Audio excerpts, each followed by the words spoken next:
TitleMatchNetwork.com. Do you think that the territories come back in today's business? No. Never make it. You can't out WWF the WWF. It's like saying, you got a Broadway show there. Well, where's you going to go? You going to see the Broadway show? You going to go see damn summer stock over here? Right. It's what it is. It's quality. Yeah, it'll never happen. How do you feel about the business today as far as it being so open? Like 10 years ago, we probably would never have done this interview with you. Yeah, but I always wanted to. Really? See, I always had a secret desire to do that. I always had it in my heart. Are you shocked about how open the business is now? Not now. No. Not now. I got fired one time for doing an interview with Mike Zane. Really? You know, he used to have a show out in Las Right. Vegas. Right. Mike Zane called me. And this is what brought it on. And Lawler, that son of a bitch, was driving around and like Lawler said, I don't listen to that shit. Well, he was listening to this show. So, and he brought up Lawler's son, Brian Christopher, you know. And he didn't want anybody to know that was his son. I mean, it was like everybody in Memphis knew it. I don't know what the big damn deal was it about. I don't know. You know, I guess Lawler didn't want to appear that old. I don't know. Right. But if Brian Christopher was my kid, hell, I'd be proud, you know, say, hey, he's my kid, you know. He was a great talent. But he called me, Jerry Jarrett called me the next day. I did on a Sunday or Saturday night. And Jerry Jarrett called me Monday. And he says, why didn't you do that interview? I said, what interview? Like how many interviews have I done that weekend? You know? He said, that radio. And Jerry Jarrett always shoot it back around. He'd spit. That radio interview. I'd go, oh, that one? Oh, yes. You know. I was just talking to the guy. He said, well, why did you say Brian Christopher was Lawler's kid? I said, well, Jerry, I never said that. Well, Jerry Lawler said you did. I said, well, I didn't say that. What I said he come from a wrestling family. Now, what am I going to say? Right. Yeah, but I got fired for doing a damn interview. We used to try to kayfabe like a son of a bitch and goddamn draw 10 people. Now everybody smart was selling out. This only lasts so long, too, though, see. You know, I don't know where we go from here, you know, because... That's one of my next questions. What happens in the wrestling business, we used to try to kayfabe the shit out of it. Don't tell nobody nothing. Everybody knew it anyway. They just didn't know exactly to the extent it went on. They didn't. That's the secret of the success of you selling this tape. You know, you got a clique of people or a segment of people, a cult or whatever, who want to know what it's like being on the inside. So, where do you see the believe me, people, it ain't that damn glamorous. Where do you see the business in the next 5 to 10 years? I think Vince for the XFL. I think he'll start spending more and more time with this. I think you'll see the business slowly slide back. And he's had about a run since about 98 now. This is 97. Yeah. And I think you'll see it'll start tapering off a little bit. And in about 2 years, you know, I think it'll sort of bottom out a little bit. And then it'll go another 3 or 4 years before it reinvents itself, and then it'll come back again. Right. And that's what it is. Then it does like this. It goes up and down, like anything else. What would you do if you were booking WCW to turn it around? Shoot myself. Or, see, they don't execute very well. But I highly recommend execution. I think that they created monsters down there. Hell, who could run a business? You got a business, right? And you say, hey, Bill, you run in a garage. Hey, Bill, listen, I want you to go, and he's got a contract that says he's got control over what he does. I want you to go and fix that carburetor. Oh, no, goddamn, I can't do that. My contract says I only work on radiators. Well, I don't have any radiators now. Well, I'm going to settle here and do nothing.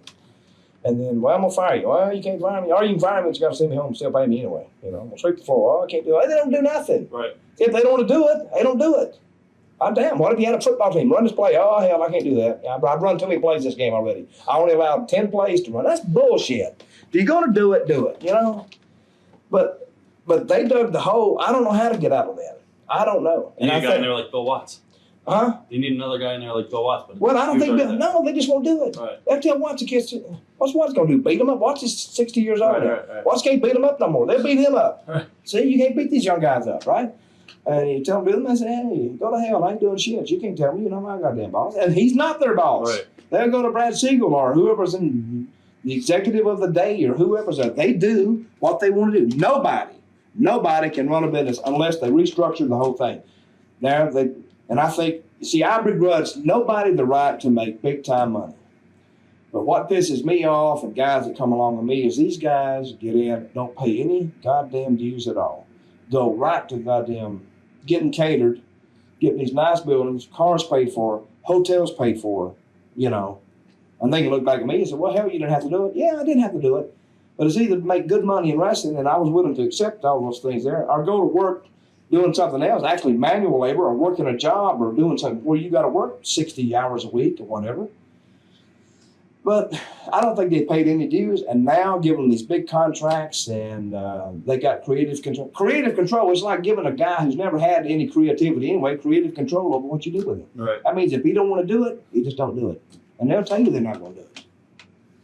So I don't know what they're going to do there. They got a big, big problem there. See, in WWF, Vince is the man. Vince is the man. At least they have a Supreme Court. They can take it. See, when something gets to him, it's pretty serious. Right. That's what all those underlings are for in any business. It only gets to the head man if it's uncontrollable down here. They can't control it down here, you know. But here, if they can't control it here, it keeps going and going and going and going. And finally, when it gets up here, you know, these underlings say, oh, hell, when he gets up there, hell, they'll just say he's right and go ahead with it. So don't bother him with it. So a lot of shit gets settled down here to the talent's favor, which is not good for the company. Might be good for the talent, but it's really not even good for the talent. It hurts everybody. It really does. Hurts the product.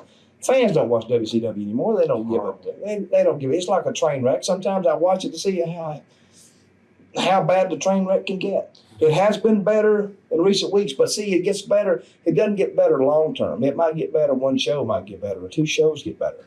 You know. Right. And then I don't know. If I don't like it, you know, I don't think the fans like it. I mean, I'm a fan too. And I like good work. I like good storylines. I like characters. I like good dialogue. Everybody likes it, I think. But how many times can you put a guy through a goddamn table? I was going to ask you, what are your thoughts on ECW? It sucks. It sucks. How much talent does it? I could go to a damn bar down the street and say, hey, come here. I'm going to give you $50, and this guy's going to come in here. All I want you to do is stand here. See that table over there? Stand him up and hold him up and just let him fall through the table. How much talent does that take? I mean, they got some great workers there. But by and large, that's what people associate ECW with, I think. It's going through tables and wild matches. And we used to have wild matches in Memphis, too. Right. One kid one time, this is a story. I'm in this convenience store at my home, you know. I went home and told my wife this, and she laughed. I've been married she's heard a lot of stories. We've been married 27 years, you know. So a lot of my material actually comes from her, you know. Right. She, I just listen to her, and she gives it to me. I was getting an argument with my wife one time, and I said, well, let me tell you something. She looked at me. She said, look, do you see a red light on my face? This camera, this is not, so don't cut a promo on me. I said, okay, so I've never won an argument with her. I've done a job for 27 years. I never won that. But anyway, how much talent does it take to put somebody through a table or whatever? See, a lot of people think that wrestling was only discovered 2 or 3 years ago. I was in the store in this convenience store, right? I had I forgot some kind of wrestling shirt on, right? Right. Get out of ECW shirt on. And he went, hey, and he's a wrestling fan, but he was old. He said, hey, dude, you're Dutch Mantell, right? I went, yeah. He went, hey, man. He said, yeah, but what did he say now? Something about an ECW table match or barbed wire match or some shit, you know? Right. He said, you ever do the stuff they do at ECW, man? You know, and he had his pants way down below his balls or some shit. Yeah, damn. Oh, I got hot at it. See, he just thought that, ECW invented going through tables. They invented this. They invented that. Paul Heyman came to Memphis one time and saw all this shit. And Joel Goodhart, too. And they took it all back to Philadelphia. And that's where they got their ideas. See, where Memphis had to do, they did that wild shit years ago, scaffold matches right. or barbed wire matches and this, that, and the other. And this company right here did all this wild shit. Hey, this company here in Puerto Rico was brutally hardcore. Oh, yeah. Years before Paul Heyman even had a thought about getting in the damn wrestling business, you know. It was bleeding, it was blood and guts here for years, you know. See, when I first came here to Puerto Rico, I swear to God, these son of a bitches here thought the space program was fake and wrestling was real. Because I fought more Puerto Ricans than ever fought in the ring. I mean, when you go in these stadiums, 1978, I came here, we worked this deal, we put a guy in a hospital. My God, we went out. I don't know how many people in the stadium will hold, but it's just jammed, packed. I mean, they were hanging from everywhere, standing, everywhere they could stand, you know. And then and was that way for like 2.5 months, every week, bam, bam. And outside, they never go outside more than like a big show, they go outside. We went outside 9 weeks in a row. And man, it was. What are the fans like down here? Well, I got them calmed down now. Right. I got them calmed down, thank God. Shape. This place here is just a wild place. See, when I first came down here, remember I told you it was 30 territories. Well, when I first came down here, this is one of them. This is the last one standing. This is the last rodeo right here. And I came down here, everybody spoke Spanish. It's like Peru. It's pretty well Americanized now, but when I got here, I thought it was in goddamn South America, Right. And man, to go to these big stadiums, those big shows, Abdullah sort of pioneered down here about the same time I was doing it, And that's just blood and guts. See, when you educate fans to blood and guts, you got to pretty well expect that's the way they're going to act. They're goddamn brutal. They see blood anyway. You're already bleeding. What else are they going to do to you? Right. They say, well, hell, can't hurt him much more. Let me hit him with this rock. Bam! Oh, goddamn. But it's just brutal. Well, sometimes, see, you got U.S. time and you got Puerto Rican time. If they say 8 o'clock start time, that means like 9:15. It's like up to debate. It's up to conjecture, wherever you're going to start. Reason being is they got now, and they have a lot of people in, they got 4 million people on this island. And the infrastructure is not set up to handle, of course, 4 million people. That's why you sit in these long traffic jams. So if you say 8 o'clock, that's just a damn guess time. Right. You try to get there at 8:30. And you're going to sit out there an hour before you get in, especially if you got a big crowd. And we'll have to get there at 4:30 in the afternoon for a 9 o'clock show. And when we get there, there'd be like 2,000 or 3,000 people lined up. And I remember the whole year down here, the first time I carried, you know what steel rods are, right? Yeah. Iron rods, when they pour concrete around. Right. Right. You see columns that just holds the concrete. I found one that was bent like a cane. I carried that for 9 months. And the people, they were scared of you, but they step back and knock the shit out of your rocks. They'll do that. And the main event always went on here 4th or 5th.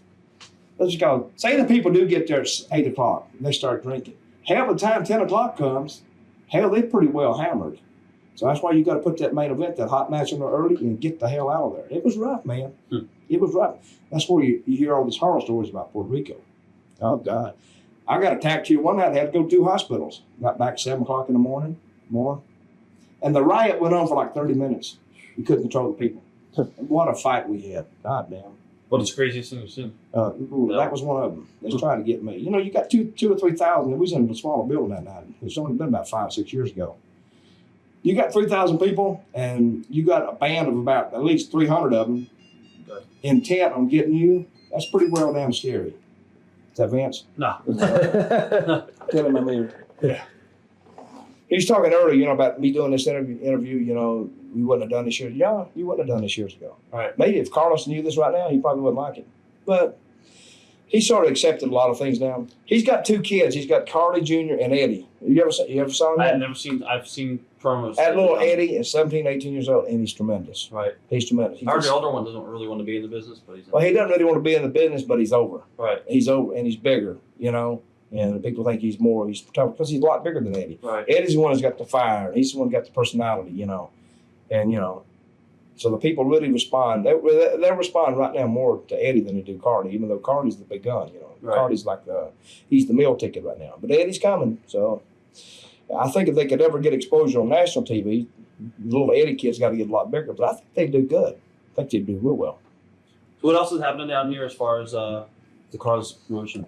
I mean, where do you see that going? Well, you got the Victor Keona's IWA. And, right. See, every week I go in the office and Jovic and Carlos, I love them to death. Huh. But see, they're like any other business. They don't want anybody running competition to them, So we do good, that's good. But according to them, they never do good. I don't think they've done well on occasion, but I don't think they've done. Because this office here has been in business for 27 years. These people have set their clocks on Saturday mornings by this WWC show, used to be Capital Sports. At 11 o'clock, they know it's coming on. It used to be on to 12:30. Now it's on to like 1. Right. It's a 2-hour show now.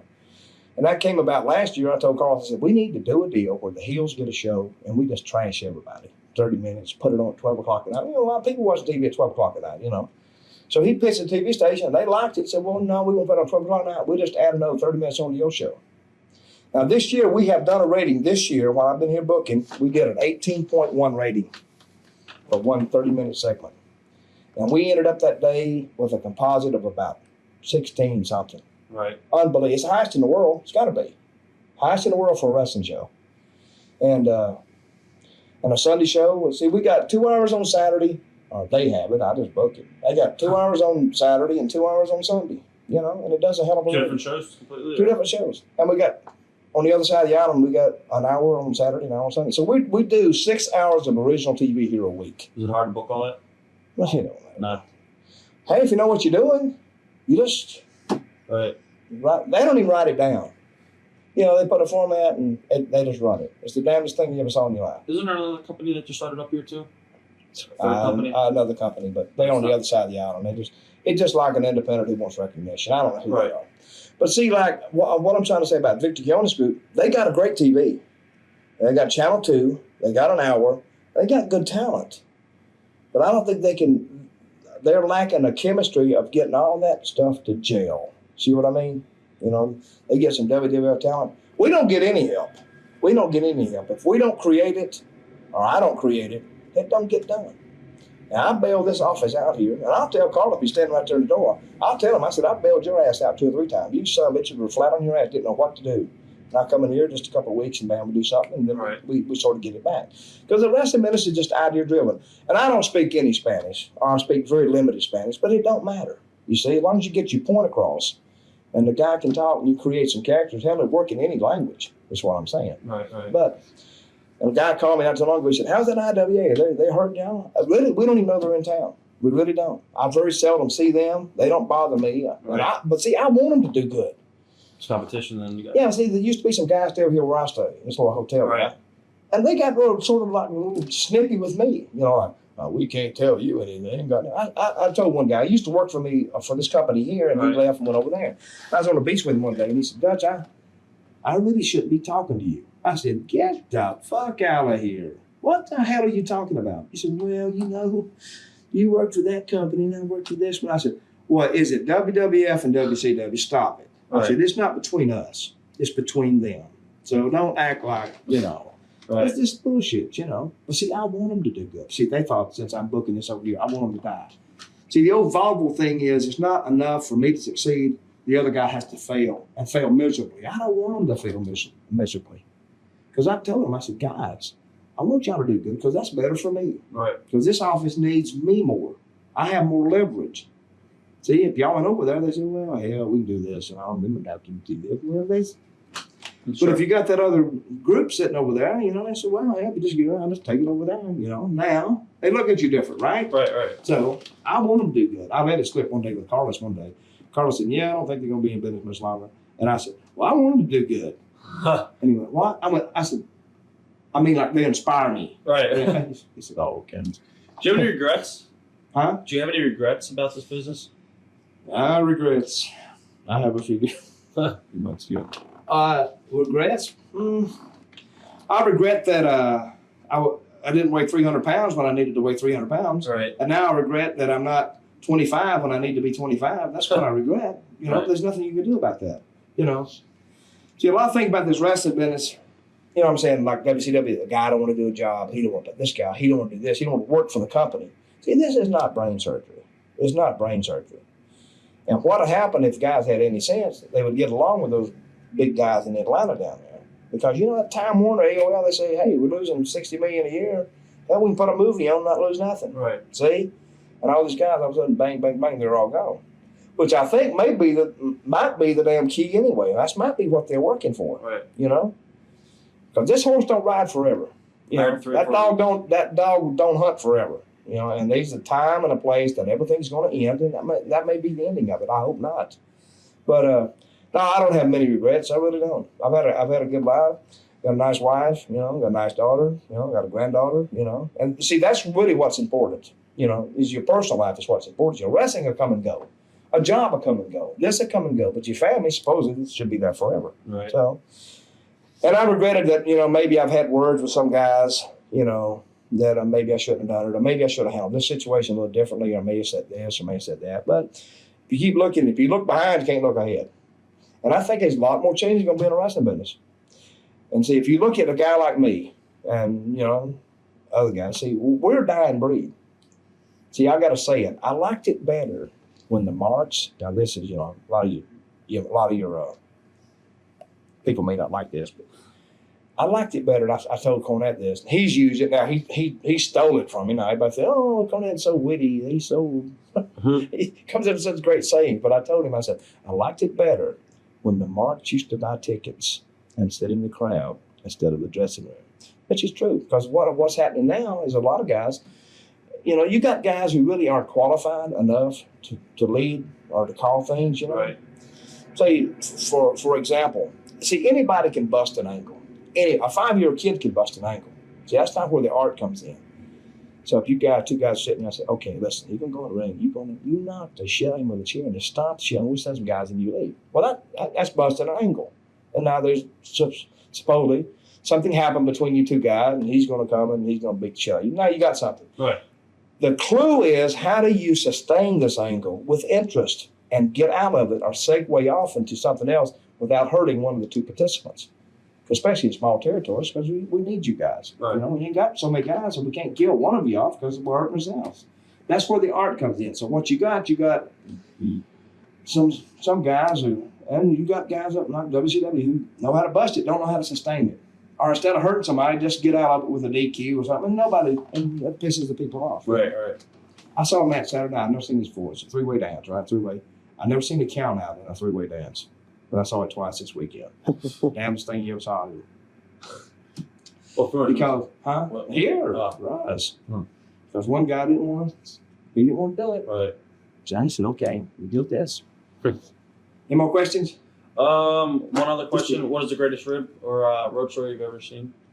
Well, The greatest what? The rib? What is one rib that sticks out in your mind that you've seen? Let me see. One time they had Rick Martel. This one just comes to mind off the top of my head. And it was Terry Funk, and he was real green, and he said, hey, to be in the business or something, you got to get out. And they just convinced that this was like a time-honored tradition. Right. You know, that everybody, when they get to business, we stop the car on the side of the road in broad daylight, and you take all your clothes off, and you run around the car. And then you get back in the car. Or you run around the car twice. Right. You know? And she said, no. Yeah, it's just, hey, man, it's like initiation. He said, well, really? Yeah. I had to talk to him about an hour, I think, something like that. And they convinced him that, well, everybody's done this. Flair's done it, and, you know, Johnny Valentine did it, right. Wahoo, everybody did it. All the old names did it, so you got to do it too. Or you won't be accepted. You know, you'll be accepted, but, you know, it's the guy who didn't do it. But he wanted to be accepted. I forgot what happened. He got out of the car, and you can imagine what happened. When he started running around, hell, they drove off. Right. And now he's running behind the car. And they went about a mile, and he'd see a car coming, he'd run over in the woods. That's true. And then they'd go, oh, come on with this kid. He'd get off the car, and he'd take off. And they kept it up for like 10 or 15 minutes. Then another rib one time was years ago, where the guys get in the trunk. And see these wrestler ribs are like sophomore high school ribs. Right. You know, it's just stupid shit. Or you get in the car and, you know, and then raise the trunk up and you moon somebody. Right. Except when the police stopped this car, and they got some trouble about this. And they opened the trunk up, and hell, they thought it was like one of the guys, right? Opened it up, and the police car sitting right behind them. But that happened years ago. But that's it. I'll tell you something, a violent rib now. This was a rib that turned violent. You know, I wrote a book about this. You didn't know that? No. Well, it hit the bestseller list. If it was a record, it would have went like plywood. Right. You know, it sold like 200 copies. It was called Dirty Dutch's Little Handbook for Wrestling Junkies out of Soda. Well, that's pretty interesting. But I tell them it's bullshit. It's just bullshit stories. But Johnny Valentine, he was a pretty bad, pretty serious, brutal ribber. And one of the Alaskans was named Jay York or Mike York. Right. You remember them? You ever heard of them? I They had an Alaskan. I think I heard the story. Really? Well, anyway, one of them had asthma. But- Yeah, one of them had asthma. Right. And so when he went in the ring, one of the Alaskans, right? You know, when he comes back, you got to, Oh yeah. he's got to Rick hit Valentine the told us. breathalyzer. What happened, Johnny Valentine took this breathalyzer, whatever it's called, Right. but he poured the medicine out, or the whatever, Yeah. and he put, I swear to God, lighter fluid. Right. Who told us that, Greg? Greg Valentine, I think. Now, when he came back, you know, he can't breathe anymore. He's going, Right. Can you imagine this? And he went, he like to died. Right. Hell, almost died doing it. And I don't know what happened. He didn't do anything that night, but it's either the next night or a couple nights later. And I think it was in the Sheik's territory at the time, up there around Ohio, Toledo, Akron, Dayton, somewhere up in there, Cincinnati, Clay, I don't know. But, you know, he had all that movement. He showed up, and he showed up with this Alaskan guy with a sawed-off shotgun. And he walked in there, and the guy, I don't know what happened, but he ended up, there's Valentine's bag, he blew the bag off the floor. And he told me, he said, you son of a bitch, the next time you do that, that'll be you. Needless to say, he didn't do it again. But that's, you know, sometimes, first of all, that's a bad rib to pull. Oh, you know, and it's a damn wonder the guy didn't shoot him, you know. And Valentine was bad about ribs. There's another rib about Valentine something. They ended up with a spear gun. You ever hear that one? Mm-hmm. No. They shot a guy. Somebody shot him with a spear gun or something in Florida. That's pretty bad, don't you think? Yeah. But that's one of the ribs I remember. In closing, do you have anything to say to your fans out there? Buy my book. It's going to be on the internet next week or two. No, I tell you, the fans, I'm just glad that some people are. See, I never thought this stuff was like interesting, I thought, people love it. See, I ride down the road and see that was when I wrote a book or I'd write a story, I would talk. See, I write like I talk. I jump all over the place, Right. And it's just like riding down the road and you're talking to a guy that is sort of interested in what you're saying. Somebody's got to be interested in what you're saying. Well, that don't mean me. Hell, I talk anyway. You got to be looking at one. I just keep talking, But I never thought it'd be interesting to people. But there's a certain segment out there that likes this. So, and I'm glad you can do it and you can make a little money on it, And these are the hardcore fans. These are fans that's going to be there if it's the shits. They'll talk amongst themselves. Well, it's the shits. That is the shits. Yeah, and they just hope it gets better. Right. See, years ago, we used to sit in a crowd, and a word you don't hear anymore is fake. You never hear that. If somebody says fake, they say, well, that's like it's anachronism now, I guess. It's just out of place, Right. Nobody says, don't even say boring anymore. They used to say, boring. Right. See, I used to make the wrestler mad. They're tired of somebody saying fake, And I always remember when somebody say fake, the hardcore fans, like the people watching this, they wanted us to do something to shut this guy up. Because actually he was ruining it for everybody else. Right. So, and I'm just glad, and these people here that want, they're the backbone of the business, and I'm glad I hope they enjoy it, and I hope you like it. And I've got a lot more stories, but I only had a couple hours a day, so maybe there'll be another time. Maybe I'll do one on the internet, live chat or something, video chat. Cool. I guess that's really about it. We'd like to thank you. Thanks. Thank you. All Cool. right. Got it. TitleMatchNetwork.com